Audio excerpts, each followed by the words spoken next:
Our story begins in 1848 when a railroad foreman named Phineas Gage was leading a blasting crew in Cavendish, Vermont. In those days, when blasting rock, you would fill a powder hole with dynamite, cover it with sand, then use a tamping iron to pack it in, then run for cover while the dynamite exploded, blasting a path for the railway. But on the 13th of September, 1848, something distracted him while he was working. He forgot to pour the sand into the powder hole. Thus, when he inserted the iron tamping rod into the hole, it scraped against the rocks, showering sparks upon the sticks of dynamite.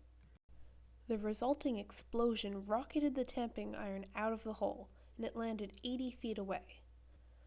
However, right before the incident, Phineas was leaning over the hole, and when the tamping iron shot out, it passed straight through his head. The rod went through about here and came out like here. In general, you might think that if you had a 3-foot-long, 13-pound iron rod pass through your skull, you might not live to tell about it. But this was not the case with Phineas. Immediately after the explosion, Phineas was thrown to the ground. Sources debate about whether he lost consciousness, but if he did, it was only for a moment. Within minutes of the accident, he was able to walk and talk, even though he was bleeding from the skull. Workers that retrieved the iron from where it landed report it being smeared with blood and bits of brain. Phineas was able to sit without assistance as a cart brought him to the nearest doctor. Dr. John Harlow, a physician of considerable talent, attended to him. He reports uncontrollable bleeding from the head, vomiting, as well as loss of a significant portion of his brain. Mr. Gage got up and vomited. The effort of the vomiting pushed out about half a teacupful of brain, which fell onto the floor. The unit of measurement teacupful has since fallen out of use, but it's roughly way too much brain! However, despite these symptoms, Phineas recovered and was able to be discharged within 3 months of the accident. These are all the facts we know about Phineas for certain. The only sources of information about him are Dr. Harlow's medical notes, as well as observations by another physician who treated him, Dr. Henry Bigelow. It is believed that over the next decade, Phineas traveled with Barnum's circus, displaying his wounds, and moved to Chile to work as a stagecoach driver.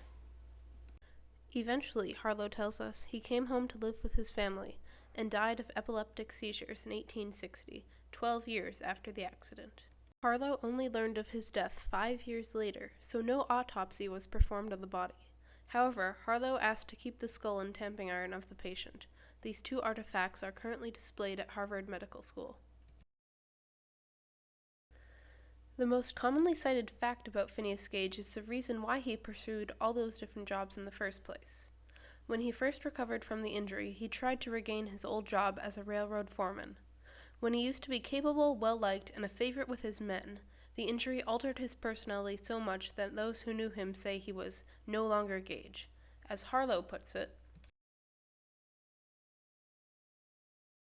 pre-accident, Phineas is described as smart, efficient, capable, and a great favorite with his men. This is clearly different from the description of post-accident Phineas. However, these facts have been blown out of proportion by many modern scientists, and the facts of the case have been lost in a flurry of myths and downright exaggerations.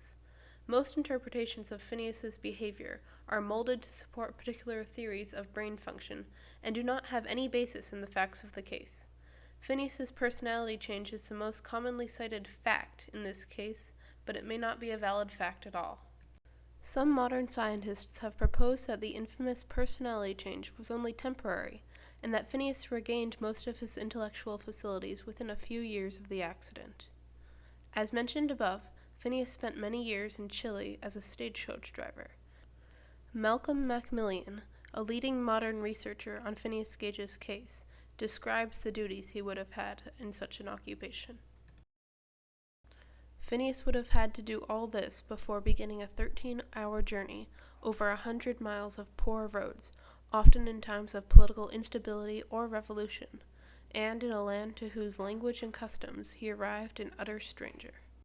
Clearly, these tasks would be impossible for someone as mentally inhibited as Phineas is so commonly described. It is these facts, as well as modern studies on patients with similar injuries, that lead to the suggestion that Phineas may have recovered his mental facilities. However, 164 years after the accident, we'll never really know for sure.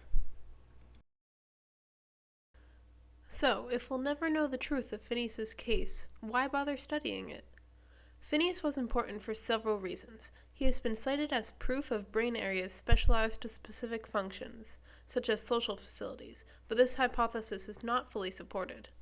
Phineas's primary importance is, quite simply, as a historic marker, as the first reported case of traumatic head injury that brought a personality change.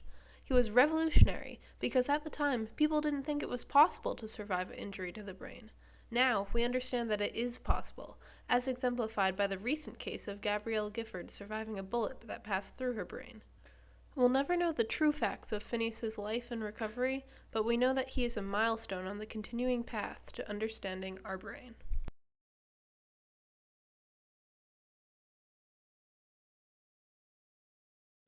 Phineas Gage was 25 years old in 1848, and he liked his job working at the railroad, but he had another fate. He was blasting rock when something distracted him, and he forgot to put the tamping sand in. He shoved the tamping rod into that little hole onto the blasting powder, and suddenly his entire left frontal lobe had been turned into clam chowder.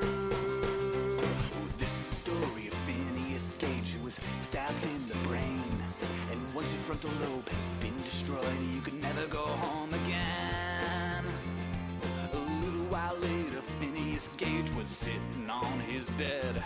He told the doctor the tamping rod had shot straight through his head, but the doctor could not believe what Phineas said, for if that were the case, he surely would be dead.